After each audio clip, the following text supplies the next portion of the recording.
सध्या कपिल पाटील कोणाकोणाची भेट घेतात? तुम्ही खास कल्याणचे सर्व पत्रकार बंधूंना मी एक गोष्ट आवाजावर विचारेन, 2014 निवडणूक, 2019 निवडणूक, कधी कपिल पाटील कुठल्या बिल्डिंगमध्ये कुठल्या मोहल्ल्यात गेले होते का प्रचाराला? हे मला सांगा, गेले होते का? नाही गेले. आज प्रत्येक बिल्डिंगमध्ये प्रत्येक रस्त्यावर कपिल पाटील दिसतात. याचं सगळं श्रेय या मतदारांचं आहे, ज्यांनी कपिल पाटीलला 2 वेळा संधी दिली आणि आता 3ऱ्या वेळेसाठी रस्त्यावर आणलेलं आहे. आता काय त्यांनी एक विधान केलेलं की वेळ आल्यावर आम्ही पार्टी घेऊ किंवा दोघांमध्ये ज्याची. देशाचे प्रधानमंत्री आदरणीय नरेंद्र मोदीजी यांच्या आशीर्वादाने भिवंडी लोकसभेची 3ऱ्यांदा मला उमेदवारी मिळाली.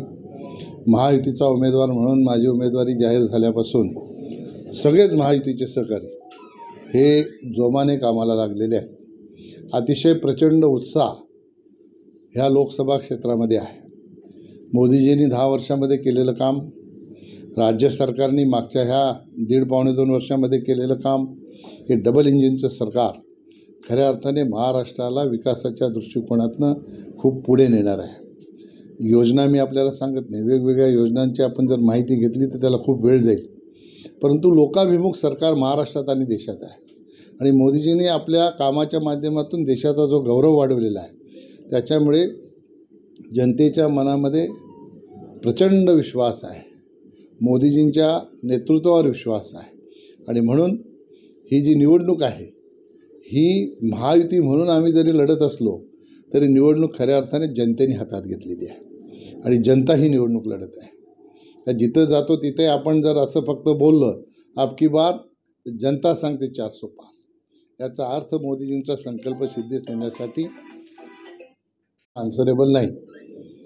मी माझ्या मतदारांना आन्सरेबल आहे, माझ्या महायुतीच्या लोकांना आन्सरेबल आहे. विरोधकांना टीका करण्याशिवाय त्यांच्याकडे काहीच नाही. ते जेवढी टीका करतील तेवढी माझी मतं वाढतील. त्याचं कारण असं आहे की जनतेला माहीत आहे मी 10 वर्षामध्ये काय काम केलेलं आहे. जनता जाणते की विकास कोण करू शकतो. त्याच्यामुळे हे अशा टीका टिप्पण्या करणाऱ्या लोकांना मी काही गांभीर्याने घेत नाही. आपण जर बघितलं असेल तर या देशामध्ये मोदीजींना पण सांगतात 10 वर्षात काय काम केलं. आता हा हसण्यासारखा प्रश्न आहे.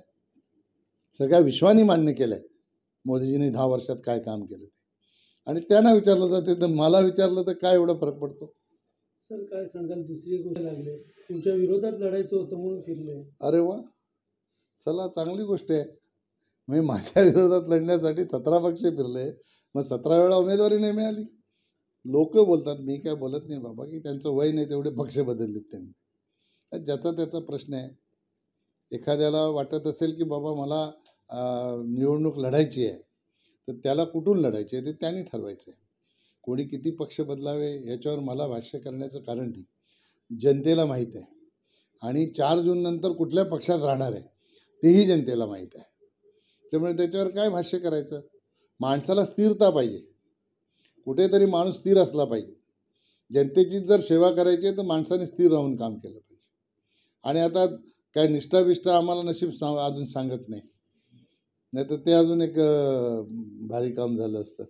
त्याच्यामुळे ज्याचा त्याचा प्रश्न आहे, कोणी कुठल्या पक्षात जावं, कोणाच्या विरोधात लढावं. लोकशाही देशामध्ये, लोकशाहीमध्ये प्रत्येकाला अधिकार आहे कुठल्या पक्षातनं लढायचं आणि कोणाच्या विरोधात लढायचं. त्यामुळे त्याच्यावर आपण काय भाष्य करणार? आन्सरेबल नाही. मी माझ्या मतदारांना आन्सरेबल आहे, माझ्या महायुतीच्या लोकांना आन्सरेबल आहे. विरोधकांना टीका करण्याशिवाय त्यांच्याकडे काहीच नाही. ते जेवढी टीका करतील तेवढी माझी मतं वाढतील. त्याचं कारण असं आहे की जनतेला माहीत आहे मी 10 वर्षामध्ये काय काम केलेलं आहे. जनता जाणते की विकास कोण करू शकतो. त्याच्यामुळे हे अशा टीका टिप्पण्या करणाऱ्या लोकांना मी काही गांभीर्याने घेत नाही. आपण जर बघितलं असेल तर या देशामध्ये मोदीजींना पण सांगतात 10 वर्षात काय काम केलं. आता हा हसण्यासारखा प्रश्न आहे. सगळ्या विश्वानी मान्य केलं आहे मोदीजींनी 10 वर्षात काय काम केलं ते, आणि त्यांना विचारलं जाते तर मला विचारलं तर काय एवढा फरक पडतो? सर काय सांग, नागरिक देखील तुमच्या प्रचारामध्ये सहभागी होतात? फक्त कल्याणमध्ये नाही, संपूर्ण भिवंडी लोकसभा क्षेत्रामध्ये माझी जवळजवळ 3री-4थी फेरी झालेली आहे. मी मगाशी सांगितल्याप्रमाणे प्रचंड उत्साह महायुतीच्या कार्यकर्त्यांमध्ये आहे. आमच्या महायुतीचे मेळावे हे सगळीकडेच झाले. फक्त भिवंडी शहरातला आमचा मेळावा व्हायचा बाकी आहे. कल्याणमध्ये झाला, बदलापूरमध्ये झाला, मुरबाडमध्ये झाला, शहापूरमध्ये झाला, वाड्यामध्ये झाला. भिवंडी शहरात फक्त आमचा बाकी आहे. भिवंडी शहरातही एक 2-3 दिवसात आमचा महायुतीचा मेळावा होईल. आमच्या महायुतीमध्ये काहीही अडचण नाही. सगळे मनापासून कामाला लागलेले आहेत आणि तिकडं कोणी काँग्रेसचाच लागला नाही तर अजून शिवसेनेचाच लागला नाही, उभाटा पक्षाचा. आणि त्याच्यामुळे कसा प्रचार होत असेल मला काही माहीत नाही. पण आता आम्ही कसं करतो ही स्ट्रॅटेजी थोडी आम्ही मीडियासमोर सांगणार. कोणार्क, अपना शहर अपनी बात.